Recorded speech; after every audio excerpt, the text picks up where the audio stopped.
Hi everyone, welcome to today's webinar, How to Use Wi-Fi Marketing to Grow Loyalty.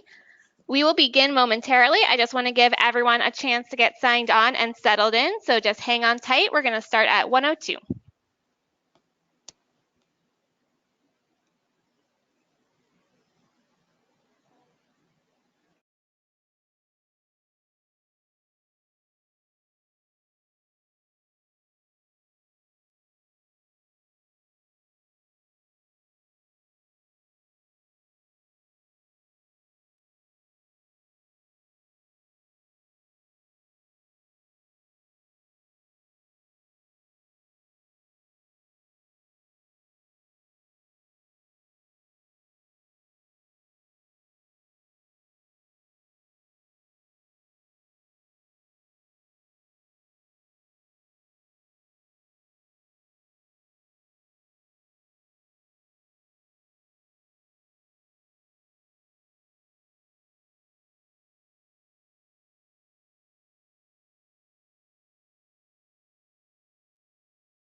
All right, great. So let's just go over some quick housekeeping before we get going today. For starters, can everyone please confirm that they can hear me by just submitting a message in the question box of the GoToWebinar interface? Awesome. It looks like you all can hear me. So today's session will be about 30 minutes long, and we will leave some time for question and answer at the end. To submit any questions you have, just use that same GoToWebinar question box you just used. We're also going to do a poll at the end of the presentation where you can provide some feedback for us that we can use to make future webinars. A recorded version of this webinar will be published to our website, and you'll be able to find that on our site within the next couple of days. And finally, to reduce background noise, all participants will be placed on mute today. So today, I would like to welcome our two special guests. We have Skip Kimple, the Vice President of Information Technology with Anthony's Coal-Fired Pizza. He has implemented a wide variety of technology solutions, allowing the company to grow and compete in today's aggressive market. Within his organization, his responsibilities include all areas of technology, not only at the store level, but also within the corporate departments. And he views data as the #1 asset a company has at its disposal and believes that they can use it in their arsenal to hone in on business strategy and solid decision making. We're also joined by Mike Waite today. With early experiences at consumer brands like Nestle and PowerBar, Mike brings a customer-first approach to technology marketing.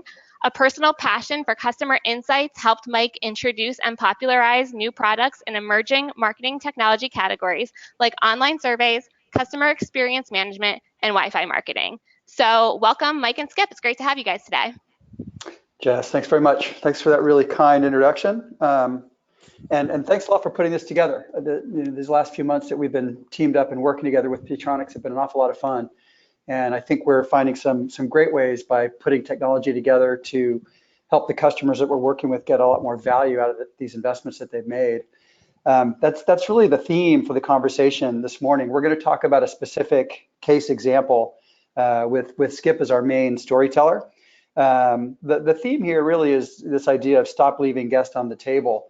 For a business that is really all about food and creating great experiences for guests, it's amazing today how much technology is involved in running a restaurant.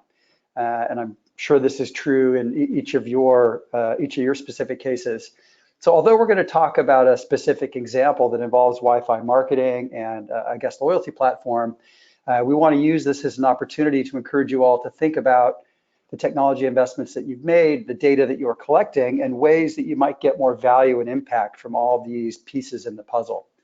Like I said, we'll use the Anthony's case story and the integration that we've done between Zenreach and Paytronics as a specific example, but we're hoping at the conclusion, when we open Q&A, to get a broader conversation going about ways that technology can be integrated and data can be shared for more value and impact. So with that as an introduction, Skip, why don't I turn it over to you? Let's get started by talking a little bit about Anthony's. Anthony's is a really unique business that has enjoyed incredible success. I think there are a few sort of keys to that success. Maybe you want to start by talking a little bit about Anthony's and what makes it special. Great. Thank you very much. Thank you, Jessica. Thank you, Mike. Yeah, Anthony's is a very unusual story. I joined the company 3 years ago, and it's a well-known name, certainly within the Florida market, but we are in 8 different states. So we're at 67 different locations. And it really comes down to that quality of food. Where we get the value from our customers and our guests is, that high-end quality of food, high-end quality of ingredients, as well as the over-the-top hospitality we try to provide to our guests. And we really like to know each and every one of our guests. And one of those ways is to collect as much data about them as possible, not in a creepy way, but in a way that really makes sense to tie everything all together. And just to give you a little bit more of a history behind Anthony's, Mike, if you want to go to the next slide. We have not only our coal oven pizzas, but we also have Italian soul food. And I think that's what makes us a little bit different than everybody else out there. Our oven is an 800-degree coal oven.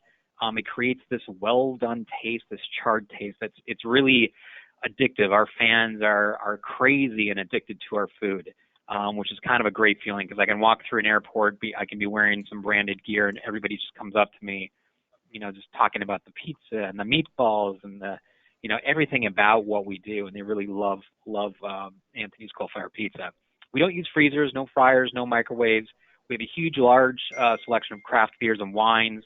Our average unit sales is $2.2 million. The breakdown of our business is really 45% dinner, 23% lunch, and 32% takeout. Now, that takeout piece is growing as everybody is experiencing right now with that off-premise experience and third-party delivery. So I do anticipate that takeout piece to grow even more in the future. And one of the best pieces from my aspect of running IT is that we are 100% corporately owned and operated.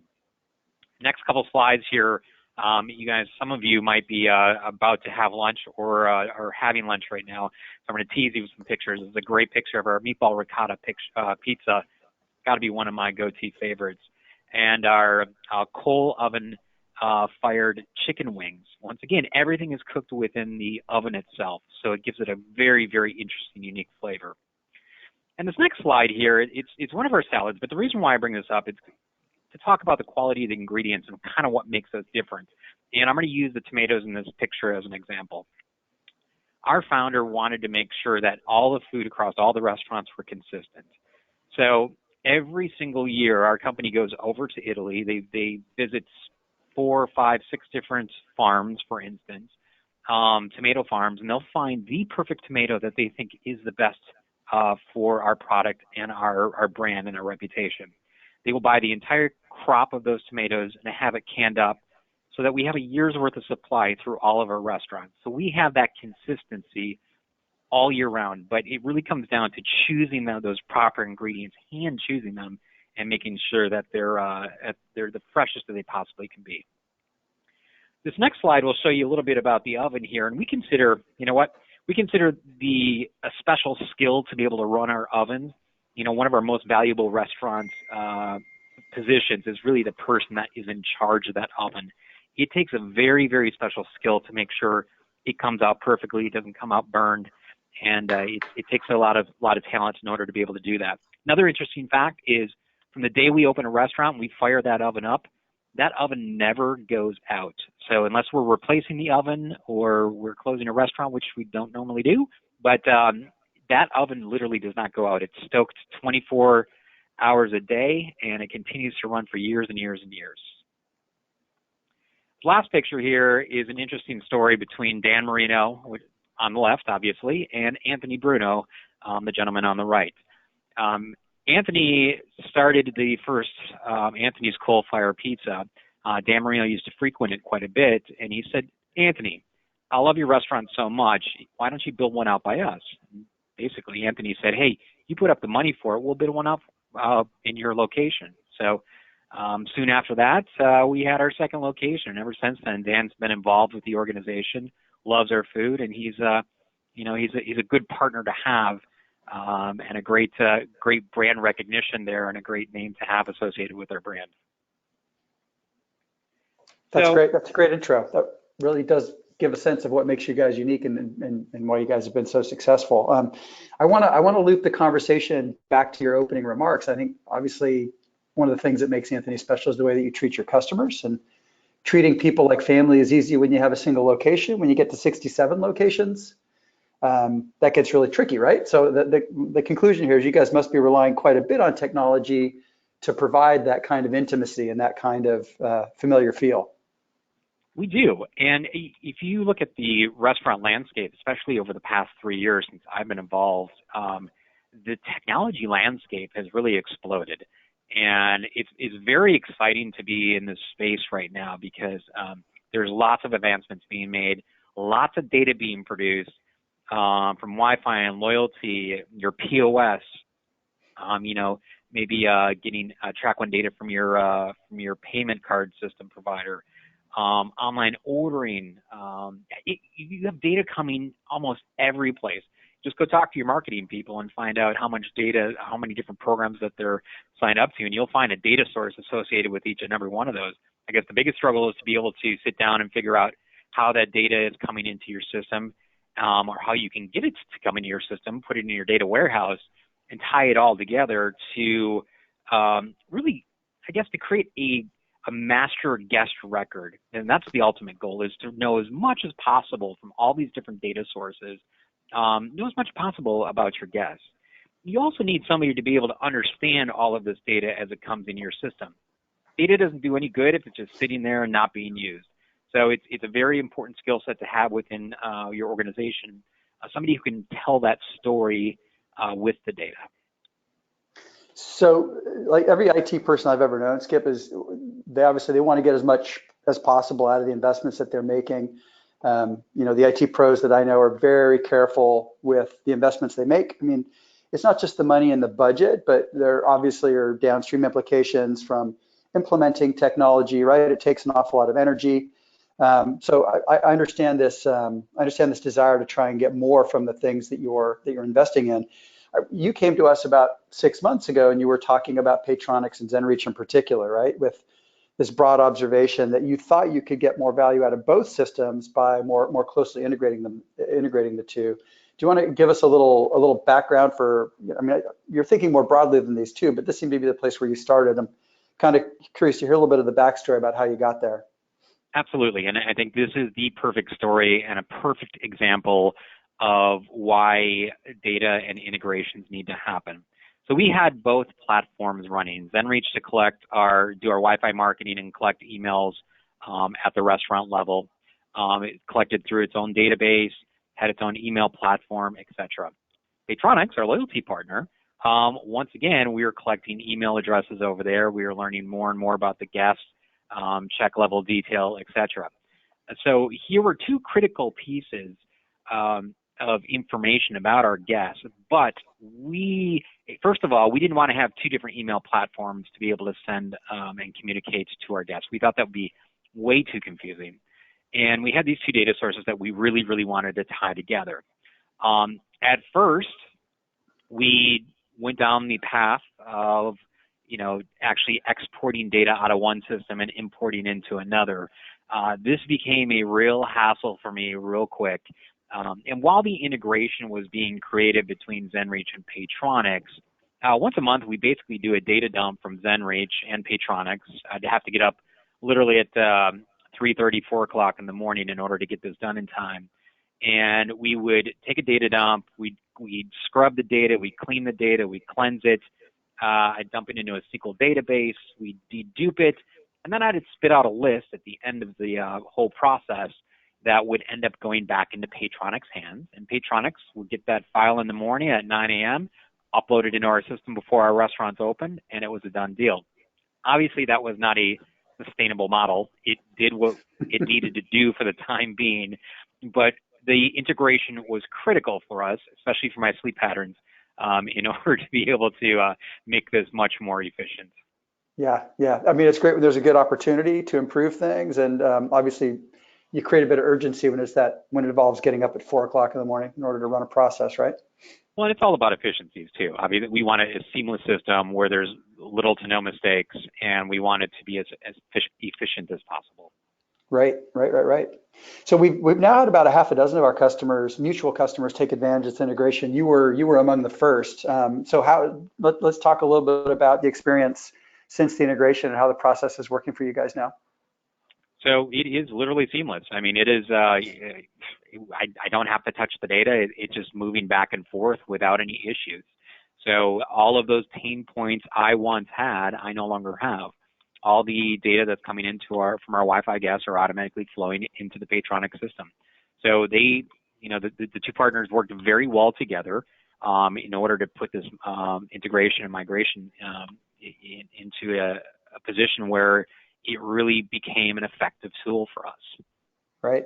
And the numbers have been pretty impressive, right? I think you guys were collecting a couple of thousand names across all your restaurants every month through your eClub loyalty program, and another couple of thousand through your Wi-Fi marketing platform. So obviously, putting those two things together allows you to really double the reach of your loyalty program. It really does. And we don't have to worry about accidentally communicating to a guest twice. And there's a certain level of over communicating, and you also have the issues of people opting in and opting out of things. So by having these two pieces combined, you kind of eliminate all of those issues that we were once facing when we were trying to manually do it ourselves. That's great.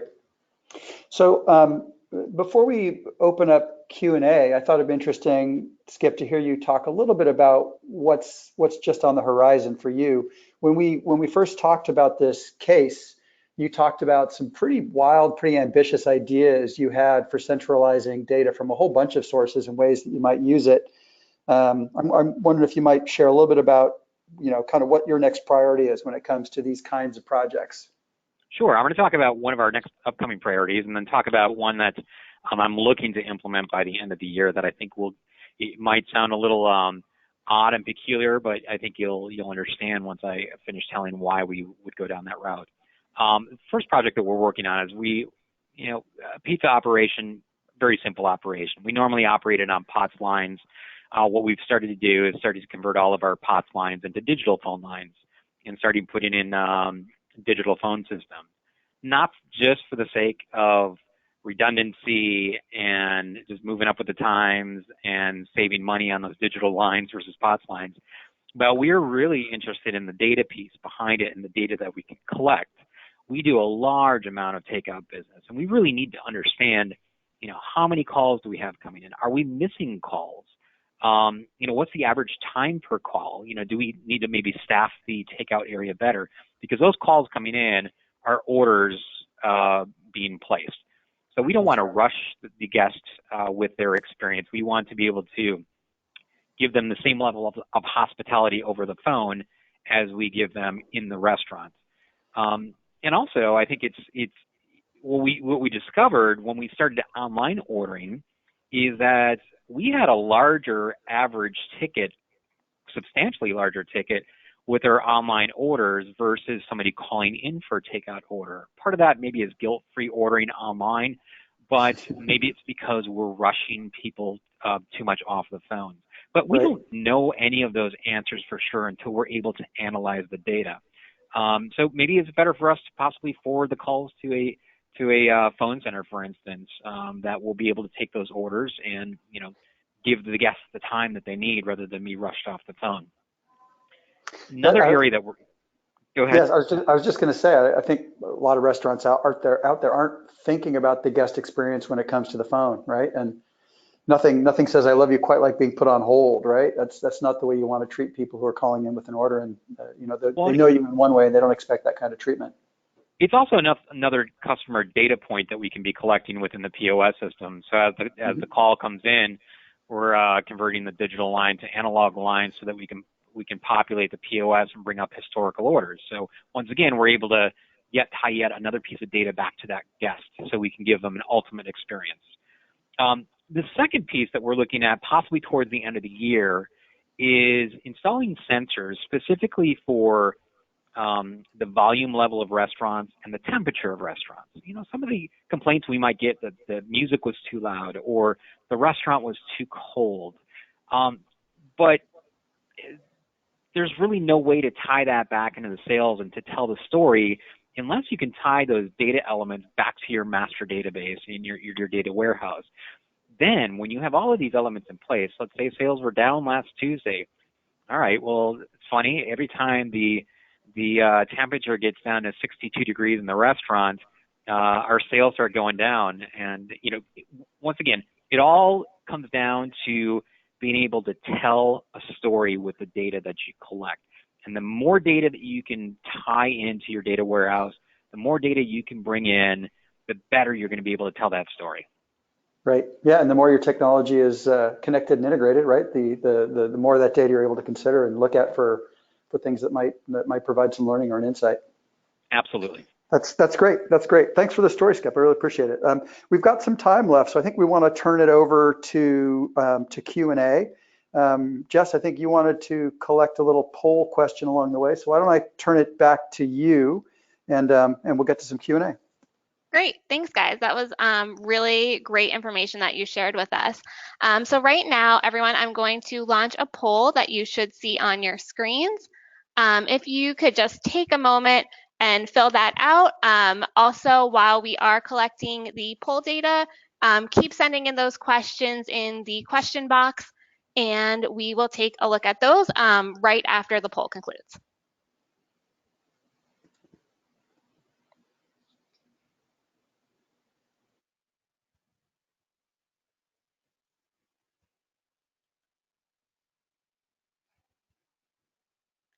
All right, awesome, guys. Thank you so much. All right, so let's dive into the questions. I think to start off, we will start off with this one. So this is for Skip. What has been the most valuable piece of data that you've gained that really helps you get to know your guests through doing this integration? That's a tricky question. I would have to say I can't point my finger to any one particular piece of data that tells the entire story. I think the key is to find ways to tie your data together to tell that complete story. But I don't think one can rely on just one data source in order to be able to fully understand their guests. All right, great. So we have another question here that just wants a little bit more clarification. I guess when we went over the results slide, that we said you had 2 times loyalty program reach, and they just want to explain a little bit more about what that means. Did you want to jump on that, Skip, or you want me to take that one? No, you can take that one. Yeah, so that's just simply looking at the number of people enrolled in the Anthony's eClub loyalty program on a monthly basis. They were collecting in a typical month between 1,500 and 2,000 guest contacts. We were getting similar numbers coming through their Wi-Fi marketing platform as people were signing into the Wi-Fi in their restaurants. And so by integrating these two systems and sharing customer contact information between the two, the number of people enrolled in that eClub loyalty program grew by about 2 times. So that's the story behind that result there. All right, awesome. Also, as far as the fine dining experience, how do you think an integration like this could work kind of in that realm? Yeah, that's a really interesting question. We hear all the time from our customers that run fine dining restaurants, is Wi-Fi really consistent with the kind of experience that you expect in a fine dining business? And our experience has been absolutely, right? The best example I can think of is the Dinex group. The Dynex group is Daniel Ballou's restaurant group. The head of marketing there proposed that they implement a free Wi-Fi system with a branded portal in order to allow those guests to, immediately put their beautiful food pictures on Instagram or whatever else they want to be doing by using the Wi-Fi. But the use of Wi-Fi in their restaurants, and these are extremely high-end restaurants, has been among the highest that we see across our customers. They're collecting tens of thousands of customer contacts on an annual basis. So, again, our experience has been that the value of Wi-Fi doesn't necessarily cluster by service level. It seems to be something that guests appreciate at just about any kind of dining experience. Great, thank you. All right, so I see here this is kind of a multi-part question that looks like it'll probably be for Skip. Did you run into any issues when you first started with Zenreach? Did you need to make any sort of Wi-Fi upgrades? And was that something that kind of rested with your marketing team or your operations team, or was it through your IT team? Great question.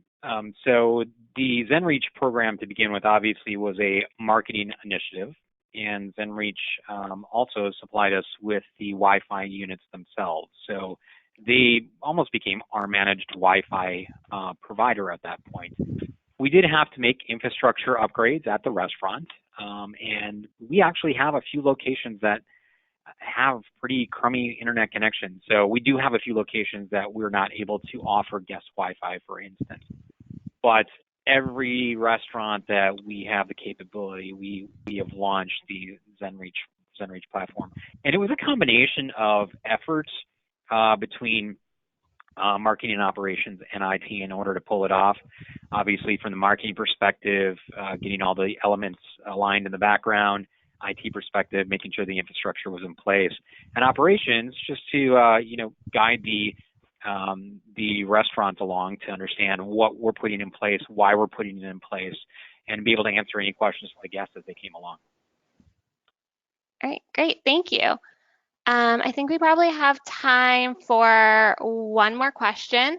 So there's a question as far as POS. They're asking kind of, does the POS tie into this integration? And I guess in what ways? So I will go ahead and answer that. We are a PosiTouch shop. Not that has anything to do with the POS integration, but from the Paytronics side of the fence, we do have full integration into our POS system. From the Zenreach side, no, it's a separate piece of the puzzle. But we are able to actually get check level detail because of the integration with Paytronics. But once again, all that data downloaded, all of our POS data downloaded, we're able to run information and statistics and analytics on all of that combined data together. Yeah, I think that's another great example of ways to get more value by connecting and integrating systems. Your Wi-Fi marketing platform, one like Zenreach anyway, allows you to track walkthroughs. So you're able to connect your exposure to a marketing message either through advertising or through your own email marketing programs with a customer visit. Obviously we can, in order to calculate ROI, attach an average check, but better yet, right, if you can understand specifically what those customers are buying, the ticket size, as a means of understanding overall value and lifetime value, or of a way of segmenting your customers. So we're building out a number of pre-built integrations with POS systems in order to help customers get to that kind of insight. All right, great. So that's all that we have time for today.